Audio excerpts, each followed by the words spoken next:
اب چلے گئے, اب دیکھ لیں گئے ہیں تو اپنی بے عزتی کروا رہے ہیں. ادھر ان کو سنا ہے ایئرپورٹ پہ بھی روکا کافی دیر تک, اس کے بعد اندر ان کو کانفرنس نہیں اٹینڈ کرنے دے رہے ہیں.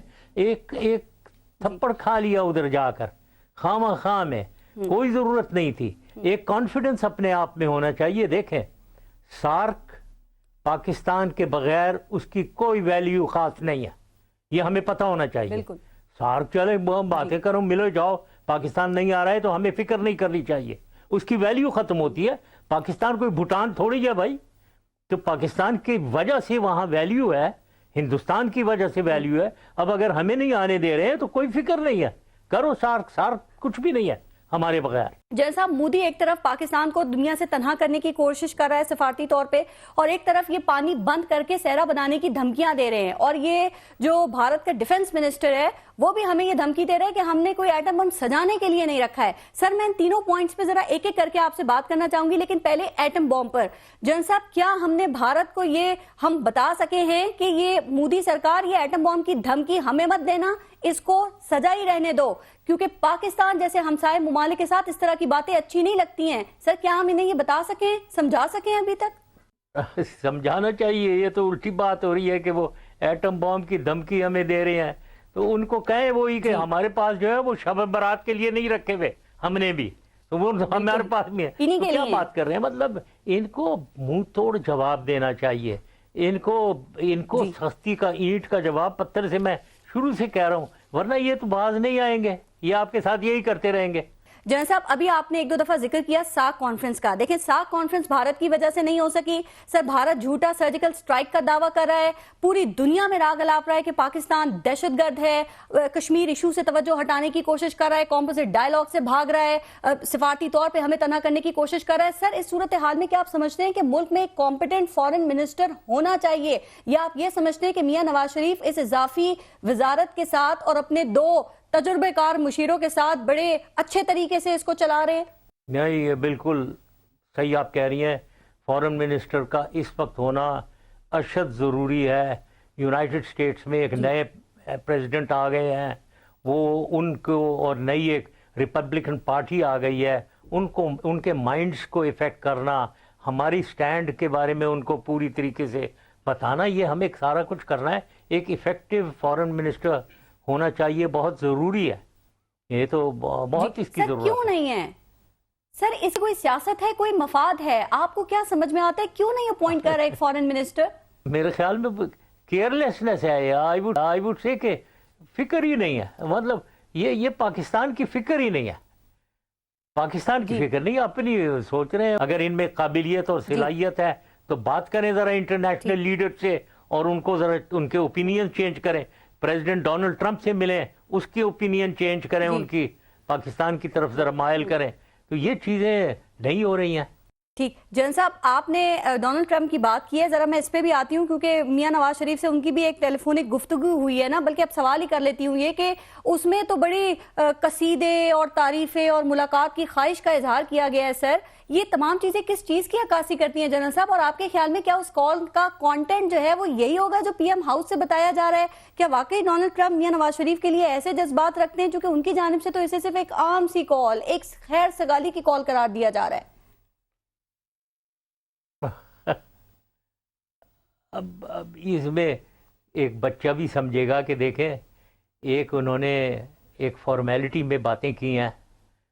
اب آپ کو نہ وہ جان, نہ پہچان, نہ آپ سے کبھی ملاقات, تو یہ فیلنگز کیسے ہو سکتی ہیں؟ اور اندرونی طور پہ اور ریجنلی انٹرنیشنلی پاکستان کے ساتھ جو ہو رہا ہے, پاکستان کی جو صورت حال ہے, وہ کس کو نہیں پتا؟ اب یہ وہ ڈونلڈ ٹرمپ نے ایک ٹیلی فون پہ چیزیں کہہ دی. ایک تو اس کو ریلیز بھی نہیں کرنا چاہیے تھا, کیونکہ وہ امریکن گورنمنٹ وغیرہ لوگ بہت ناراض ہیں اس بات پہ کہ ہم نے جو انہوں نے ٹیلی فون پہ کیا اس کو ریلیز کر دیا. یہ صحیح نہیں ہے, صحیح پروٹوکول, صحیح ڈپلومیسی نہیں ہے یہ. اور اس کو ایسے ریلیز کر کے خوش ہو رہے ہیں جیسے بچہ نہیں ہے. اس کو ٹیچر جو ہے نا اسکول کی, اس ٹیچر نے کوئی نمبر زیادہ دے دیے, اسٹار 2 دے دیے, تو بڑے گھر میں آ کر اماں ابا کے سامنے بڑا خوشی سے کہتے ہیں یہ اسٹار مل گئے مجھے. ارے یار, پاکستان ہے, ہم بہت بڑا ملک ہے, کیا ہو گیا بھائی؟ کسی نے اگر آپ کی تعریف کر دی, کوئی تیر نہیں ہو گیا, آپ کو تعریف کام سر، کریں آپ لیکن- اچھا اور تعریفیں سر، لیں لیکن دنیا ایک سے، چیز- اس کی فکر نہ کریں. بالکل ایسے ہی ہونا چاہیے سر. لیکن ڈونلڈ ٹرمپ کے جو مسلمانوں کے حوالے سے اور پاکستان کے حوالے سے خیالات ہیں وہ کسی سے ڈھکے چھپے نہیں ہیں، اور جو ان کی الیکشن کیمپین میں بھارتی لابی نے انویسٹمنٹ کیا اس کا بھی سب کو پتا ہے. تو آنے والے دنوں میں آپ ڈونلڈ ٹرمپ کی سربراہی میں پاکستان اور امریکہ کے تعلقات کو کیسا دیکھ رہے ہیں؟ دیکھیں میں تو اس کو پازیٹیولی دیکھتا ہوں اور بہت ایمانداری سے میں بات کر رہا ہوں. میں کوئی یہ نہیں کہ میں کوئی ایک اپنے آپ کو خوش کرنے کے لیے. دیکھیں ہلری کلنٹن تھی، وہ 15 سال سے حکومتی اسٹیبلشمنٹ کی پروڈکٹ تھی. وہ اپنی پالیسیز کو، یو ایس کی پالیسیز کو کنٹینیو رکھتی. یہ آئے ہیں، ان کو خاص دنیا کا پتہ نہیں ہے اور ان کو ایشوز کی اتنی سمجھ نہیں ہے، اور یہ ایک اوپن مائنڈ کے ساتھ آئے ہیں. ایک انانیشیٹڈ مائنڈ کے ساتھ آ کر ایک شخص بیٹھ گیا ادھر اور نئی ٹیم لا رہے ہیں جو بالکل نئے ہیں اور انانیشیٹڈ ہیں. ناؤ ایسے مائنڈ دماغ کو تبدیل کرنا اور اپنے موقف کے بارے میں جا کر بتا کر ان کو انفلوئنس کرنا زیادہ آسان ہے بنسبت ایک سیٹ مائنڈ سیٹ کے ساتھ اسٹیٹس کو اورینٹڈ شخص آئے ہوئے ہو اس کو چینج کرنا آسان نہیں ہوتا. تو ان کو کریں بھائی، کرو. وہ یہ جو بات ہو رہی ہے فورن منسٹر آئے جائیں ان سے ملے، کوئی ایفیکٹو آدمی ایسا سلیکٹ کرو. پاکستان میں ایک سے ایک انٹیلیجنٹ لوگ پڑے ہیں، ایک پرسنالٹی والے لوگ پڑے ہیں. لیکن وہ اعتماد کرنے کے لیے تیار نہیں کرے نا صحیح آدمی کو، جو جا کر ادھر ادھر آنکھوں میں آنکھیں ڈال کر کے بات کر کے ان کی ویوز کو تبدیل کرے. دوبارہ اسی بات پہ آپ کر رہے ہیں جن صاحب. ایک اور ایشو، کیونکہ بریک کا بھی ٹائم ہو رہا ہے، لیکن میں یہ پہلے آپ سے بات کرنا چاہ رہی ہوں کہ بھارت پانی بند کرنے کی بھی دھمکی دے رہا ہے سر. پانیوں پر ڈیمز بنا رہا ہے، جو عالمی معاہدے ہیں ان کو ہوا میں اڑا رہا ہے. تو کیا اس معاملے پر آپ کے خیال میں جو سنتاس معاہدہ ہے وہی مؤثر ہے یا کچھ اور سوچنے کی ضرورت ہے، کچھ اور کرنے کی ضرورت ہے؟ پوری طریقے سے اس کی سٹڈی ہونی چاہیے وابڈا میں اور ایکسپرٹس جو پانی کے ہیں. ایسا کوئی یہ نا پانی کو بند کر دینا، یہ کوئی ایسا آسان نہیں ہے. دیکھیں تربیلا ڈیم ہم نے انڈس پہ بنایا ہوا ہے نا، تربیلا ڈیم. اس کا مطلب یہ نہیں ہے کہ نیچے انڈس میں پانی نہیں جا رہا ہے، یہ تو نہیں ہے نا. منگلا ڈیم بنا ہوا ہے جیلم ریور کے اوپر، کیا آگے جیلم ریور میں پانی نہیں ہے؟ کیا پانی تو جائے گا، ڈیم بھر جائے گا تو پانی تو آگے چلے گا نا. تو ایسی کوئی بات نہیں ہے. لیکن اب کیا کر سکتا ہے وہ یہ ضرور کر سکتا ہے، پانی بھر دیا اس میں، اس کے بعد اس کو ایک دم ریلیز کر دیا، فرض کیا، اور آپ میں سیلاب کرا دیا آپ کے ایریا میں، یا پھر اس کو پانی کو خالی کر دیا اور پھر 8 دن کے لیے بھرنا شروع کر دیا تو آگے بالکل پانی روک دیا. یہ چیزیں مطلب ایک مینیپولیشن پانی کی کر سکے گا، لیکن اس کے لیے پہلے ڈیم بنانے ہوں گے جس میں ٹائم لگے گا ظاہر ہے. سر اب میں یہی بات صاحب پانی کا معاملہ ہے، پانی کا معاملہ ہے، اس میں ایک بڑی بات یہ ہے کہ کیا ہمارے پاس وہ ڈیمز ہیں جس میں پانی سٹور ہو سکے. جنرل صاحب چونکہ اس حوالے سے آپ کو بھی بڑا تنقید کی جاتی ہے آپ کے اوپر کہ آپ با اختیار تھے، آپ مقبول تھے، آپ اتفاق رائے پیدا کر سکتے تھے سر، لیکن شاید آپ بھی سیاسی مصلحتوں کا شکار ہو گئے، آپ بھی کالا باغ ڈیم نہیں بنا سکے اور دیکھیں وہ کام ابھی تک نہیں ہو سکا ہے. کالا باغ نہیں بنایا. دیکھیں پارس، ہماری سوئی کالا باغ پہ پھنسی بھی ہے.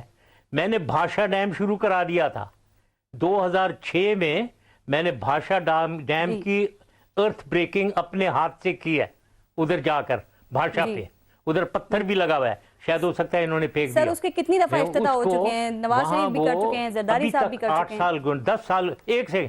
10 سال گزر گئے ہیں. اس کو بنا ہوا ہونا چاہیے تھا، اور وہ اگر بنا ہوا ہوتا تو اس میں پانی اور بجلی اتنی، کوئی 4,500 میگا واٹ بجلی اور کوئی 5,000 ملین ایکر فیٹ پانی، یہ اتنا ہی ہوتا جتنا کالا باغ میں. تو پہلی چیز تو یہ ٹھیک ہے کالا باغ بننا چاہیے، پاکستان کے لیے اشد ضرورت ہے، لیکن سوئی کو ادھر پھنسا ہی نہیں رکھو بھائی. بھارت بناؤ، اس کے بعد کالا باغ بن جائے گا.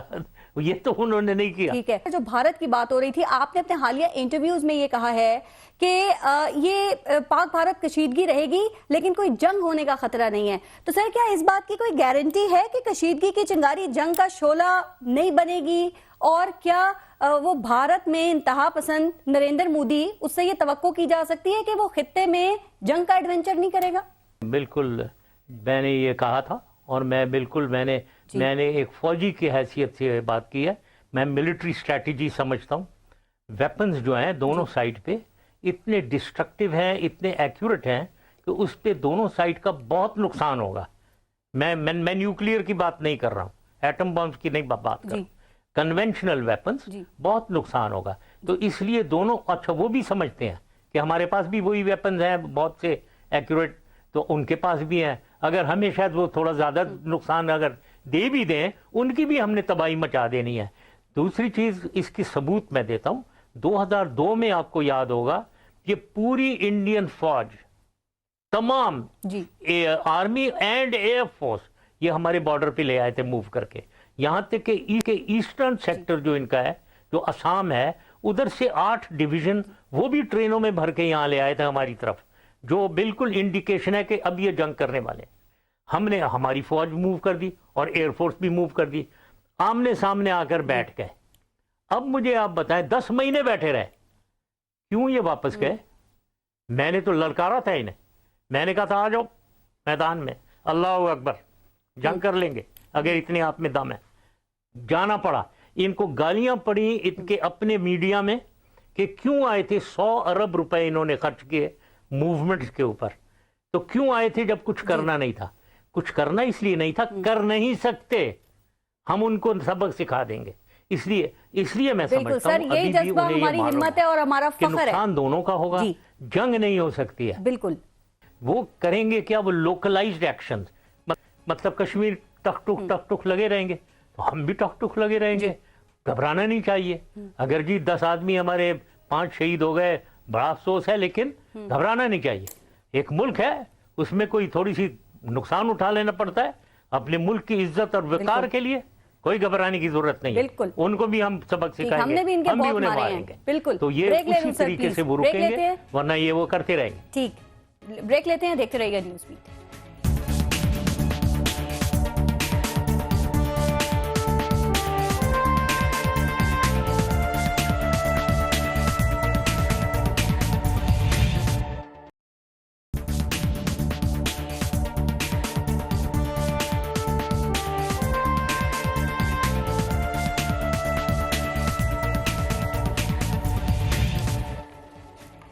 جن صاحب تھوڑا سا اب آگے بڑھتے ہیں. سر, اس بار آرمی چیف کی تبدیلی کتنی پائیدار اور کتنی جاندار ہے؟ آپ کے خیال میں اس بار میاں محمد نواز شریف کا انتخاب کیسا ہے؟ پہلے جیسا ہے یا ہمیشہ سے بہتر ہے؟ چونکہ آپ بھی تو میاں محمد نواز شریف کا انتخاب تھے نا. صحیح بات ہے, ہاں, انہوں نے مجھے انتخاب انہی کا تھا میں, یس, اور راحیل شریف بھی. جی, اب اس کے بارے میں کیا بتاؤں. وہ سر, میں سر اس لیے آپ سے سوال پوچھا کیونکہ یہ سوال اس لیے گردش کرتا ہے کہ آپ میاں نواز شریف کا انتخاب تھے, لیکن وہ آج تک اس کو اپنی بڑی غلطی سمجھتے ہیں, شاید اس لیے کہ آپ ان کے معیار پہ پورے نہ اترے ہوں. دیکھیں, صرف میں غلطی نہیں, ان کے ساتھ تو پرابلم یہ ہے, دیکھیں یہ میں شروع سے دیکھ رہا ہوں, یہ سب سے پہلے جنرل آصف نواز جنجوعہ, ان سے ان کا جھگڑا تھا. آگے چلے جنرل وحید کاکڑ صاحب آئے, ان سے بھی ان کا جھگڑا تھا. پھر جنرل جہانگیر کرامت صاحب آئے جو شریف ترین انسان تھے, ان سے بھی ان کا جھگڑا تھا. میں آیا, میرے ساتھ بھی آپ کو پتہ ہی ہے. راحیل صاحب آئے, ان کے ساتھ بھی. تو پرابلم فوجیوں کا نہیں ہے, پرابلم ان کا ہے. ان کے دماغ میں کوئی فطور ہے, یا تو کمپلیکس ہوتا ہے نا ایک, کہ ان کو دبانا ہے. یہ ہے ان میں, کیونکہ میں اپنی باتیں ریلیٹ نہیں کرنا چاہتا ہوں. اب یہ نہیں سوچتے ہیں کہ دیکھیں 40 سال سروس کر کے آرمی کے ٹاپ رینک پہ ایک آدمی آتا ہے, وہ کوئی بچہ نہیں ہے, پہلی چیز ہوئی ہے, اور وہ کسی کا چمچہ نہیں ہے, وہ پاکستان کی سوچتا ہے. ہماری ایک ٹریننگ ہی ایسی ہو جاتی ہے کہ ہم صرف پاکستان کا سوچتے ہیں, ہمیں فکر نہیں ہے کون کیا ہے. پرائم منسٹر صاحب آپ اپنا کام کریں, ہم اپنا کر رہے ہیں جی. اب وہ پاکستان کا سوچ میں یہ سمجھتے ہیں کہ میں نے بنایا ہے, چلو جی یہ آئے ہمارے روزانہ حاضری دے اور سلام کریں ہمیں. کوئی ایسی بات نہیں ہوتی ہے. تو ابھی بھی جو بنے ہیں, مجھے پورا یقین ہے وہ اپنا کام کرنا چاہتے ہیں, فوج چلانا چاہتے ہیں, اور پوری اچھی طریقے سے چلائیں گے. لیکن یہ اپنا پنگے لینے سے نہیں باز آئیں گے. تو پتہ نہیں ہے مجھے اب کیا ہوتا ہے. ٹھیک ہے سر صاحب، ایک بات میں اور آپ سے پوچھنا چاہ رہی ہوں سر، ابھی ریسنٹلی آصف علی زرداری نے بھی اپنے ایک انٹرویو میں یہ کہا کہ جنرل اشفاق پرویز کیانی کو ایکسٹینشن اس لیے دی گئی کہ ان کی ایکسٹینشن کے بعد جو باقی اپنے گھروں کو گئے وہ مشرف مائنڈ سیٹ کے لوگ تھے. تو سر ذرا میں دو سوال کرنا چاہ رہی ہوں، ان کے جواب دیجیے گا کہ یہ مشرف مائنڈ سیٹ کیا ہے جس سے پارلیمنٹ خوف محسوس کرتی ہے، اور دوسری بات یہ کہ آصف علی زرداری نے جو کہا کیا وہ صحیح کہہ رہے ہیں یا پھر اس ایکسٹینشن کے پیچھے بھی کوئی مفاد تھا؟ بکواس کر رہے ہیں، مطلب کیا مائنڈ سیٹ.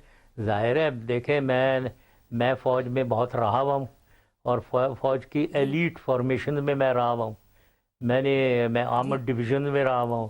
میں نے سب سے جو پاورفل کور ہے پاکستان آرمی کی، جس کے دار و مدار ہوگا پوری جنگ کا، اور پاکستان کے جنگ میں پرفارمنس کا دار و مدار یہ ون کور جو ہے اس کے اوپر ہوتا ہے، وہ میں نے کمانڈ کی ہوئی ہے. تو میرے یہ بچوں کی طرح سارے تھے. اب وہ اگر میری سوچ رکھتے ہیں تو میری سوچ تو پاکستان کی سوچ ہے، میں تو سب سے پہلے پاکستان سمجھتا ہوں. تو اگر وہ سوچ والے تھے تو ان کو کیا تکلیف ہے؟ وہ یہی ہونا چاہیے سب سے پہلے پاکستان. اب وہ ان کو تبدیل کر کے پتہ نہیں یہ کیا سمجھ رہے ہیں کہ کون آ گئے. جو بھی فوجی آئے گا وہ سب سے پہلے پاکستانی سوچے گا.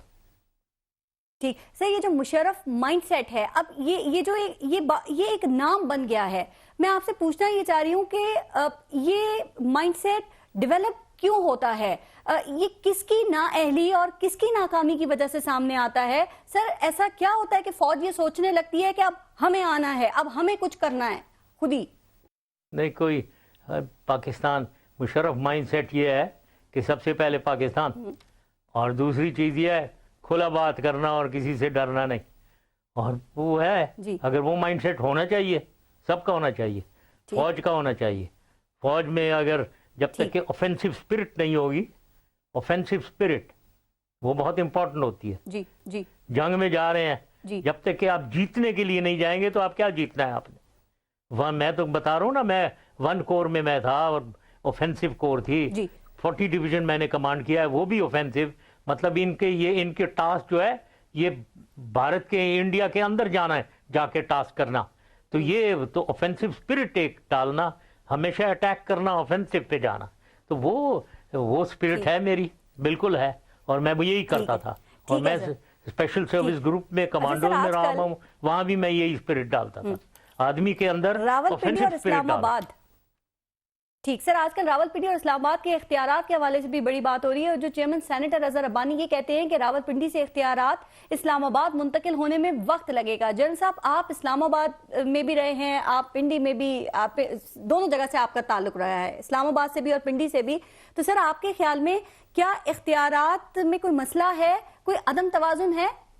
کوئی بہت افسوسناک کی اسٹیٹمنٹس ہیں، ارسپانسبل قسم کی اسٹیٹمنٹس ہیں جو وہ دیتے رہتے ہیں. گائے باگا ہے ہمیشہ ہی اس قسم کی اسٹیٹمنٹس وہ دیتے ہیں. تو کیا یہ کس قسم کی پاکستان چل رہا ہے؟ حکومت میں یکجہتی ہونی چاہیے. آرمی حکومت کا حصہ ہے، حکومت کے نیچے آتے ہیں. پالیسیز، اسٹریٹجیز، ساری پالیسیز جو ہے حکومت بناتی ہے، ان کے مطابق آرمی چلتی ہے. تو یہ کیا مطلب پنڈی اور اسلام آباد کوئی الگ چیزیں ہیں، کوئی دوسرے دو ملک ہیں؟ کیا آرمی جو ہے پنڈی جو ہے وہ کوئی باہر کی آرمی بیٹھی ہے وہاں؟ پاکستان آرمی بیٹھی ہے، آپ ہی کی آرمی ہے. تو یہ بات ہی مجھے سمجھ نہیں آ رہی ہے. کیا مطلب ہے کہ پنڈی سے طاقت جو ہے وہ اسلام آباد جاتے ہوئے ٹائم لگے؟ کون سی طاقت، کیا طاقت، کیا مجھے سر اب یہی سوال ہے، پتہ نہیں ایسی باتیں کر کے کیا ثابت کرنا چاہتے ہیں. تھوڑا سا ذرا اور آگے چلتے ہیں جنرل صاحب، تھوڑا سا ٹائم کم ہے سر شو میں. جی سر، اس وقت ہماری سیاست میں پینما ایک بڑا ایشو ہے. سپریم کورٹ میں کیس ہے اور دادا پوتے کی کہانی سامنے ہے. جنرل صاحب، میاں شریف کو آپ جتنا جانتے تھے، کیا یہ دادا پوتے کی کہانی میں یا یہ جو انویسٹمنٹ کی کہانی اس وقت ہے، سر کیا اس پہ یقین کیا جا سکتا ہے کہ آپ کے خیال میں اس طرح میاں نواز شریف بیچ میں سے صاف نکل گئے ہیں؟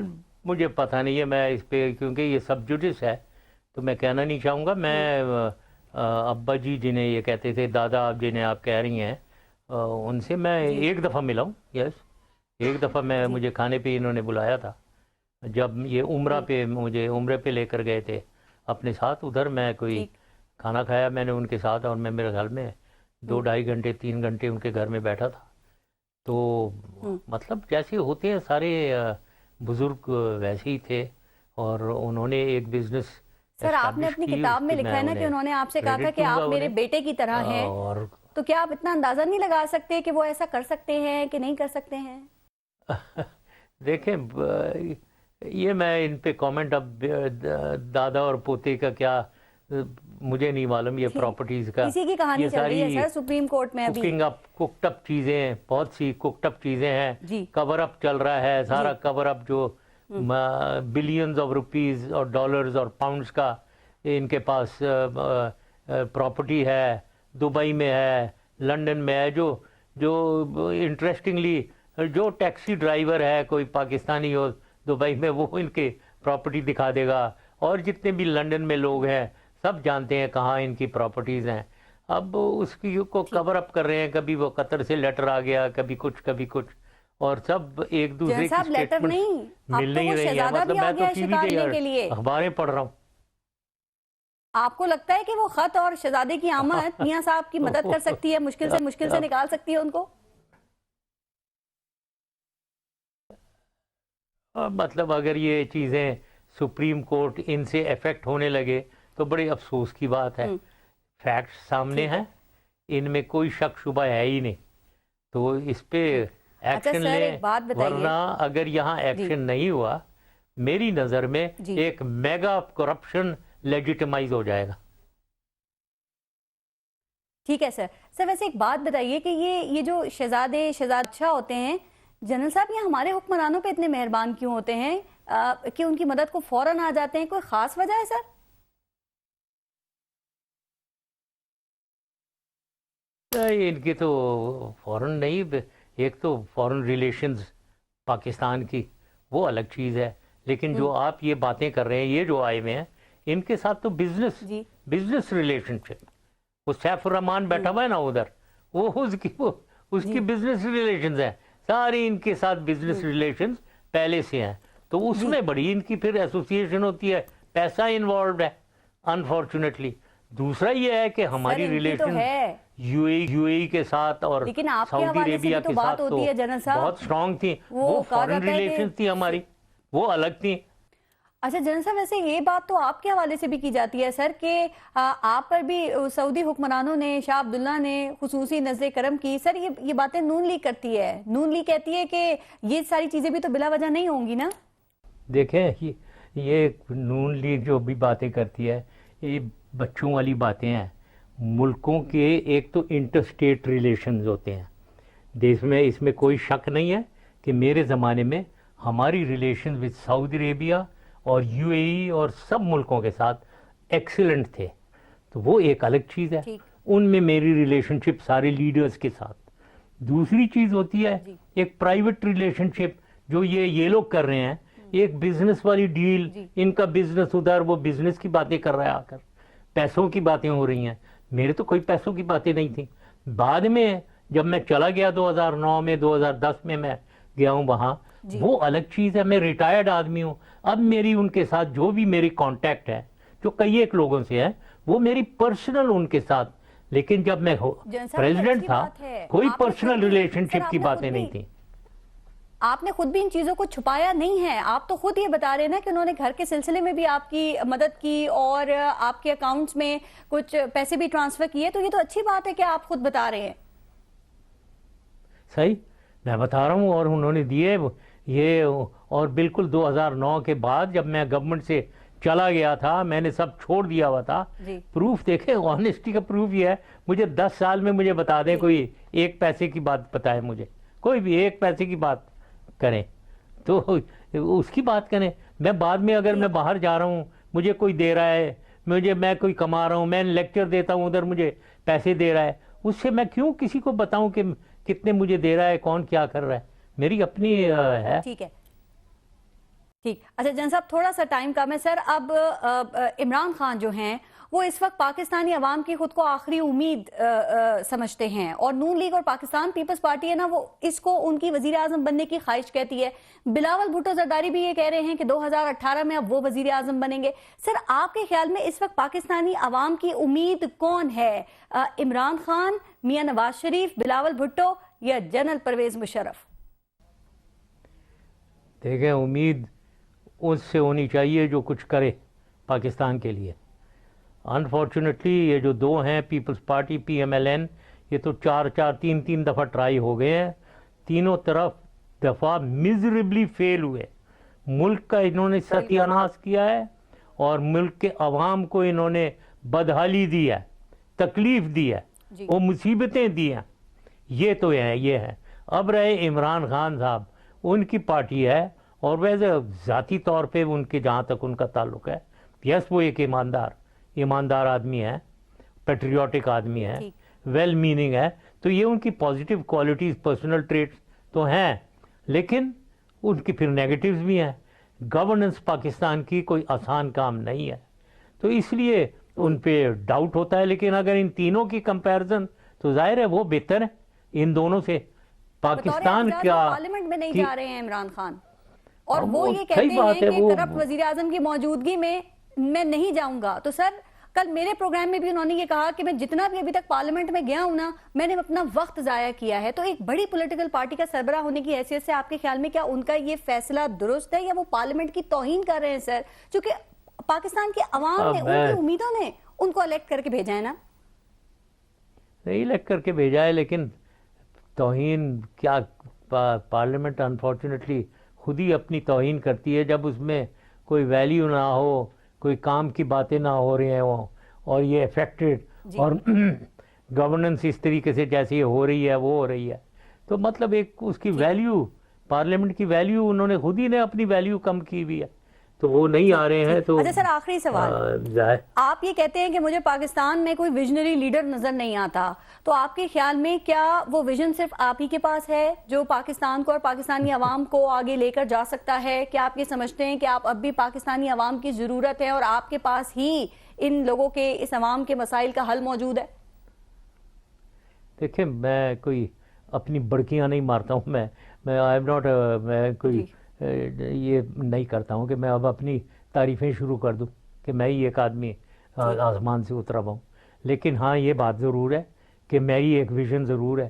دوسری چیز یہ بھی ہے کہ میں نے 10 سال پاکستان کو چلایا, کامیابی سے چلایا, پاکستان کو ترقی دی ہر شعبے میں, پاکستان کے عوام کو خوشیاں دیں, ان کی زندگی میں بہتری لائی گئی, پاکستان کو ایک کانفیڈنس دی, پاکستان کے وقار میں ایک عزت اور وقار میں بلندی دی اس کو انٹرنیشنلی. یہ سارا کچھ میں نے کیا, تو لہٰذا مجھے معلوم ہے کیا کرنا ہے.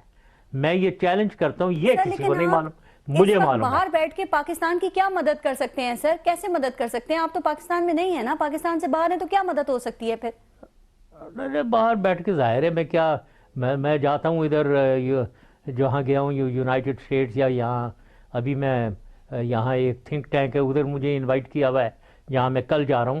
ظاہر ہے میں پاکستان کی تعریفیں, پاکستان کے موقف کو بیان کروں گا اور ان کو افیکٹ کروں گا.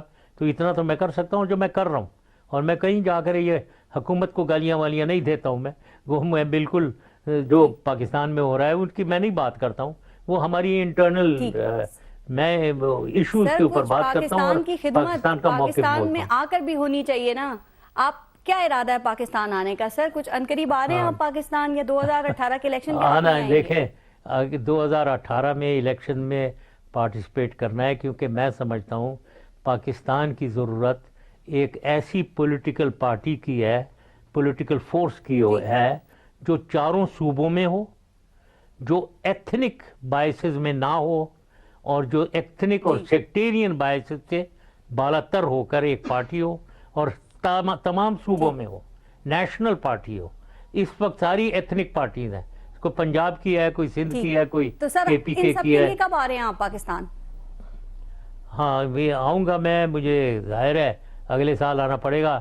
یہ کیسز کو بھی دیکھ رہے ہیں, کیسز میں ذرا, اور میں یہ ذرا میڈیکل چیک اپ کے لیے ابھی پرسوں کہا جاتا ہے کہ کیسز اور جیلیں تو لیڈرز کو مضبوط کرتی ہیں سر, مقبول کرتی ہیں. اب وہ صحیح بات وہ تو ہے, لیکن وہ اگر وہ مجھے آگے الیکشن ہی سے بین کر دیں تو پھر کیا, یا مجھے موو ہی نہ کر دیں تو کیا فائدہ ہے اس آنے کا جس میں موو نہیں کر سک رہا ہوں. میں تو پبلک ایڈریسز کرنا چاہتا ہوں. ٹھیک سر، بہت شکریہ. اے پی ایم ایل کے سربراہ جنرل پرویز مشرف پروگرام میں ہمارے ساتھ موجود تھے. آپ نے ٹائم نکالا.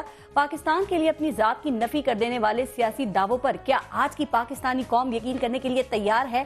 سوچئے گا. اپنے ملک کا خیال رکھیے. پارس جہاں زیب کو اجازت دیجیے. اللہ نگہبان.